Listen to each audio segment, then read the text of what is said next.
Bienvenue dans cette nouvelle analyse. Alors, pour commencer, on va se projeter un peu.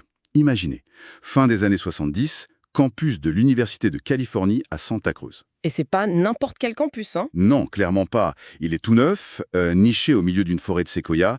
On dit même que ça ressemble plus à un parc national qu'à une université. C'est ça, avec une vraie réputation d'avant-garde, de contre-culture aussi. Et c'est dans ce décor un peu improbable que les documents qu'on explore aujourd'hui, tirés du livre de James Gleick, nous racontent comment un petit groupe d'étudiants, un peu en marge du système, a tout simplement contribué à lancer une nouvelle science. Oui, et ils l'ont fait en s'attaquant à une question mais fondamentale, presque philosophique. Laquelle? Comment des systèmes qui sont régis par des lois très simples, totalement déterministes, peuvent produire un comportement qui nous semble, à nous, complètement aléatoire, Hmm, imprévisible. C'est toute l'histoire du Dynamical Systems Collective ou la coterie du chaos, comme on les appelait.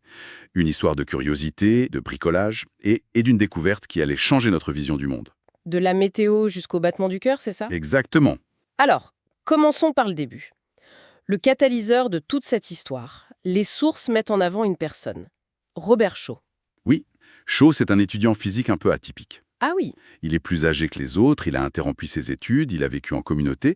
Bref, en 1977, il est à Santa Cruz pour finir sa thèse sur la supraconductivité. mais on sent qu'il n'est plus très motivé. Le cœur n'y est plus vraiment, non. Le sujet est très balisé et son attention, elle, est captée par toute autre chose. Et cette autre chose, c'est une machine, c'est ça? Une sorte de relique trouvée au sous-sol. Exactement. Un ordinateur analogique, un cistron Donner. Une antiquité, quoi. Ah oui, complètement. Faut s'imaginer une grosse armoire métallique, poussiéreuse, oubliée dans un coin. Et pour bien comprendre, à l'époque, le monde bascule vers le numérique, les 0 et les 1. D'accord. Lui, il est d'une autre époque. Il est tactile, presque flou. C'est-à-dire? On ne tape pas de code. On programme en branchant des câbles sur un panneau, un peu comme un vieux standard téléphonique, Ah oui, je vois l'image. et on ajuste les variables en tournant des gros boutons, des potentiomètres. Mais alors quel est l'avantage? On pourrait penser qu'une machine aussi peu précise, c'est un handicap. Et c'est là que réside toute la magie, justement.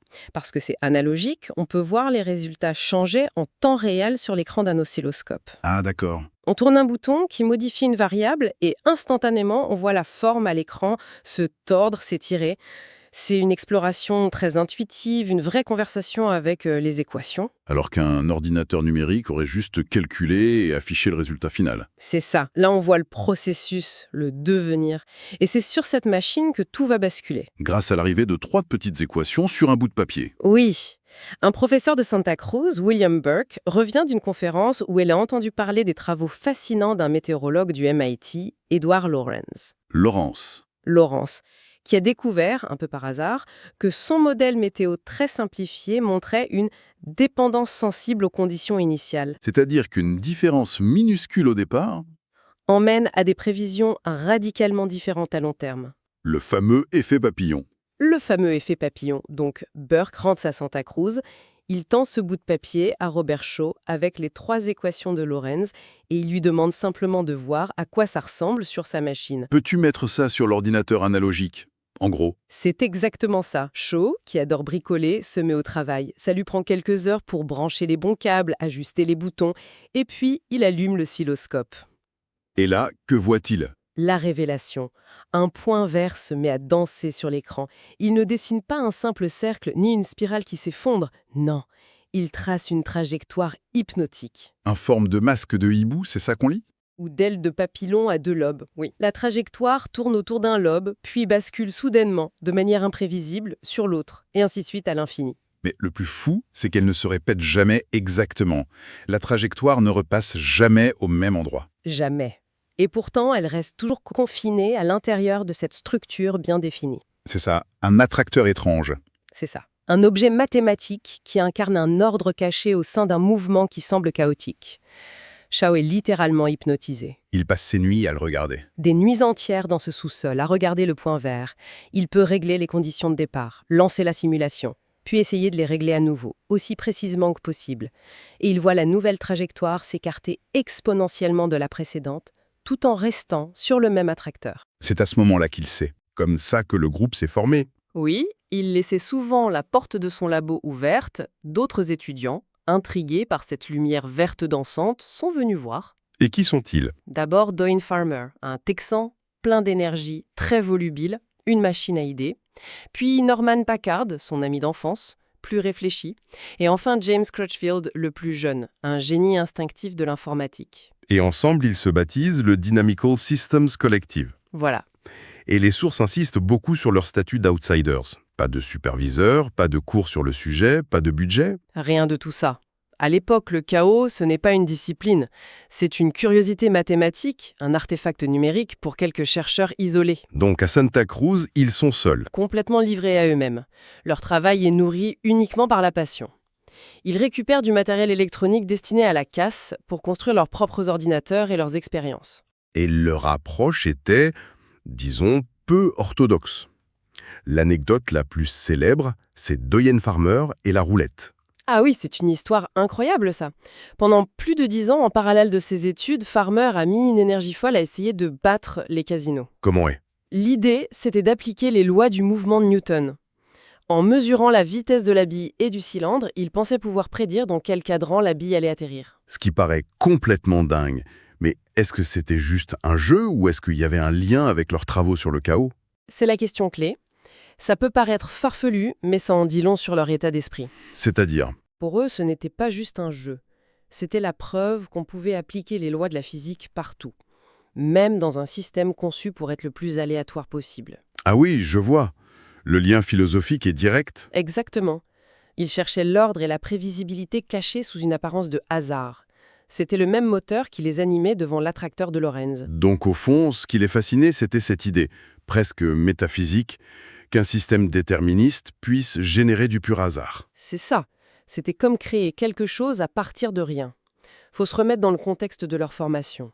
On leur avait appris une division très claire du monde. D'un côté, les systèmes classiques, prévisibles. Comme le mouvement des planètes, oui. Et de l'autre, le monde quantique, qui est fondamentalement probabiliste, incertain. Et le chaos, c'est un troisième royaume? Un entre-deux inexploré, un système régi par des lois classiques, donc déterministes, mais dont le comportement, à long terme, est aussi imprévisible que celui d'un système quantique. C'est vertigineux comme idée. Pour eux, ça touchait à des questions immenses sur le libre arbitre, le déterminisme. Si un système aussi simple que 3 équations est imprévisible, qu'est-ce que ça veut dire pour l'évolution, la bourse ou même la pensée humaine? C'est une vision immense, c'est vrai. Mais j'imagine que pour les physiciens de l'époque, ça devait paraître un peu perché. Comment on passe de ça à quelque chose de mesurable, de scientifique? C'est tout le défi. Il ne suffisait pas de contempler de belles images. Pour que ce soit de la science, il fallait quantifier ce chaos. Et pour ça, ils ont fait une connexion totalement inattendue. Laquelle? Ils se sont tournés vers une discipline qui, à première vue, n'avait rien à voir. La théorie de l'information. De Claude Shannon. De Claude Shannon, au Bell Labs pour les années 40. Oui. Mais comment ça s'applique à un système physique? C'est ça, le coup de génie. La théorie de Shannon, en gros, ça mesure la quantité d'informations dans un message. Un message répétitif, comme A, contient très peu d'informations. D'accord, une fois qu'on a le premier A, le reste est prévisible. Il n'apporte rien de nouveau. Exact. À l'inverse, une suite de lettres au hasard contient un maximum d'informations. Chaque nouvelle lettre est une surprise totale. Et ils ont appliqué cette logique au système dynamique? Oui. Ils ont réalisé qu'un système stable ou périodique, comme un pendule, se comporte comme le message A. Une fois qu'on a vu un cycle, on sait tout. Le système devient vite ennuyeux. Il ne produit plus de nouvelles informations. Voilà. Mais un système chaotique, comme l'attracteur de Lorentz, se comporte comme le message aléatoire. Il ne se répète jamais. Chaque nouvel état est une petite surprise. Attendez.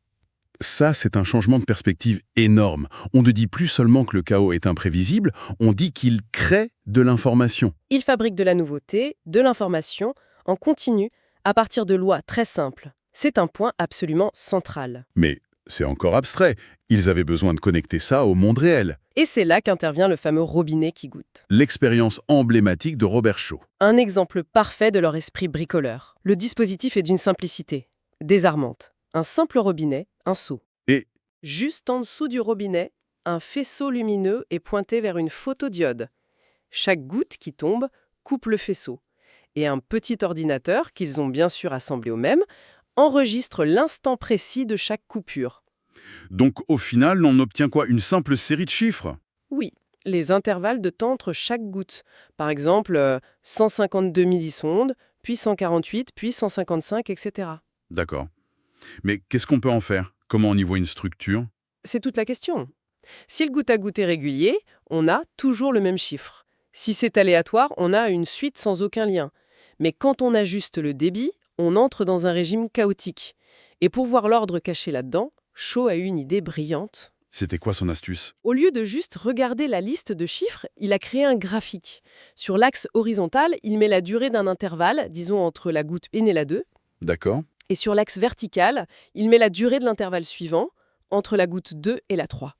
Et il continue comme ça pour des milliers de gouttes. Et qu'est-ce que ce graphique a révélé? Le résultat est stupéfiant. Si c'était régulier, on aurait un seul point. Si c'était aléatoire, on aurait un nuage informe de points partout. Et là? Ni l'un ni l'autre. Les points dessinent une forme distincte, une structure fine, magnifique, repliée sur elle-même. Ce n'était pas un nuage, mais une sorte de calligraphie délicate. C'était l'attracteur étrange du système.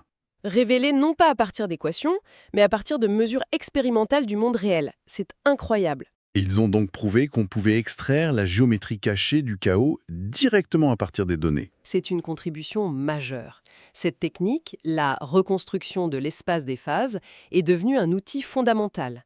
Elle montre qu'on n'a pas besoin de connaître toutes les variables d'un système pour comprendre sa dynamique. L'histoire d'une seule variable suffit. Et c'est utilisé aujourd'hui pour les électrocardiogrammes, la finance. Oui, les données climatiques, c'est partout. Armés de ces nouvelles idées et de ces visuels spectaculaires, j'imagine qu'ils ont voulu sortir de leur sous-sol. Exactement. L'occasion se présente en 1978. Il y a une conférence sur la physique à Laguna Beach. Le collectif n'est pas invité, mais il décide d'y aller quand même. Comment? Entassés dans la vieille Ford Break de Shaw, le Cream Dream. Ils emportent avec eux un grand écran de télé et un lecteur de cassettes vidéo. Une vidéo? C'était pas du tout courant dans les conférences de l'époque, ça. Pas du tout. Une présentation de physique, c'était des équations sur des transparents. C'était austère. Eux, ils voulaient montrer le chaos. Et là, coup de chance. Coup de chance incroyable, oui. Un conférencier annule au dernier moment. L'organisateur, les voyant avec leur matériel, invite Shaw à le remplacer. Il monte sur scène Et au lieu d'assommer l'audience avec des équations, il lance sa cassette. et il hypnotise la salle. Il leur montre l'attracteur de Lorentz en mouvement, qui danse sur l'écran. Il leur montre la reconstruction de l'attracteur du robinet. Il ne leur dit pas que le chaos existe, il leur fait voir sa structure. Une sorte de montrer ne pas raconter pour la physique. C'est exactement ça. Et l'effet sur la communauté scientifique? Un triomphe. Pour la première fois, de nombreux physiciens établis qui voyaient ça comme une curiosité mathématique comprennent son potentiel physique, sa réalité. Et ils le voient à travers les yeux de ces étudiants sortis de nulle part. J'imagine que cette reconnaissance a tout changé, mais les sources disent que c'est aussi le début de la fin pour le collectif. C'est le paradoxe du succès, oui. Le chaos devient soudainement à la mode, un buzzword. Et donc les membres du groupe sont approchés individuellement? Voilà, ils reçoivent des offres de collaboration, des invitations, des promesses de financement. L'esprit collectif qui s'était soudé dans l'isolement commence à s'effriter La dynamique de groupe a changé. Ils ne sont plus une bande de rebelles contre le système. et se dispersent vers des institutions prestigieuses, Los Alamos, Princeton, Berkeley. Et le Dynamical Systems Collective de Santa Cruz n'existe plus. En tant que tel, non. Pourtant, leur impact est durable. L'histoire de ce collectif, c'est un rappel fascinant qu'une avancée scientifique majeure peut naître dans des conditions totalement inattendues. C'est vrai. Un petit groupe de curieux, avec une technologie dépassée mais une perspective nouvelle, a réussi à poser des questions que personne d'autre ne posait. Ils ont révélé l'ordre caché au cœur du désordre. Et ils nous ont laissé un héritage qui va au-delà des articles scientifiques. Les sources mentionnent qu'ils avaient un jeu entre eux. Ah oui, Entre avoir passé tant de temps à observer les attracteurs étranges sur leurs écrans, ils essayaient de les repérer dans le quotidien. Un garde-boue de voiture qui vibre, un drapeau qui claque dans le vent, la fumée d'une cigarette. Et ça nous laisse avec une pensée pour la réflexion. laquelle? Maintenant qu'on sait quoi chercher, où peut-on voir ces motifs de désordre ordonné dans le monde qui nous entoure? C'est une invitation à regarder notre environnement avec un œil neuf, à se demander, devant une feuille qui tombe en tourbillonnant, si l'on n'est pas en train d'observer, sans le savoir, la signature d'un attracteur étrange. Une invitation à chercher la beauté cachée du chaos.